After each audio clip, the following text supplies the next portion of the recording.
জয় বাংলার ডানায় ভর করেই বঙ্গবন্ধু স্বাধীন বাংলাদেশ প্রতিষ্ঠার স্বপ্ন বাস্তবায়ন করেন। জয় বাংলার প্রকম্পিত ধ্বনিতেই আমরা পেয়েছি স্বাধীন দেশ, সার্বভৌম পতাকা। মুক্তিযুদ্ধের সময় সফল অপারেশন শেষে মুক্তিযোদ্ধারা হাতের অস্ত্র উঁচিয়ে চিৎকার করে উচ্চারণ করেন জয় বাংলা স্লোগান। এটা ছিল তখন রণহুঙ্কার এবং দেশপ্রেমের বহিঃপ্রকাশ। এই স্লোগান উচ্চারণ হতে শুনলে পাকিস্তানি সেনাদের বুক কাঁপত। এই স্লোগান দেওয়ার অপরাধে অনেককে ৭১-এর দিনগুলোতে হত্যাও করা হয়েছে। জয় বাংলা।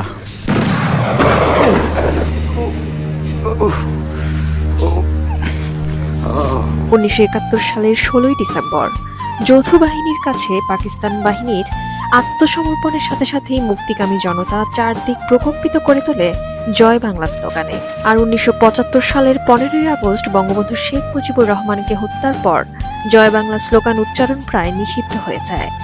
আবারও সেই পুরনো শকুন খামচে ধরেছে এই দেশের স্বাধীনতা ও সার্বভৌমত্ব। তারা প্রথমে ঐতিহাসিক ৭ই মার্চকে অস্বীকার করলেও এখন তারা জয় বাংলা স্লোগানকে জাতীয় স্লোগান থেকে বাদ দিল। আওয়ামী লীগ এই স্লোগানকে মুক্তিযুদ্ধের সময় থেকে আপন করে নিয়েছে, অন্যরা কখনোই তা পারেনি। তাহলে কি আমরা ধরে নিব এই পরাজিত শক্তি এখনো মহান মুক্তিযুদ্ধকে মেনে নিতে পারছে না? জয় বাংলা কোনো দলের একক স্লোগান নয়, বরং এই স্লোগান আপামর মুক্তিকামী বাঙালির। জয় বাংলা স্বাধীনতার স্লোগান, জয় বাংলা বাঙালির মুক্তির স্লোগান।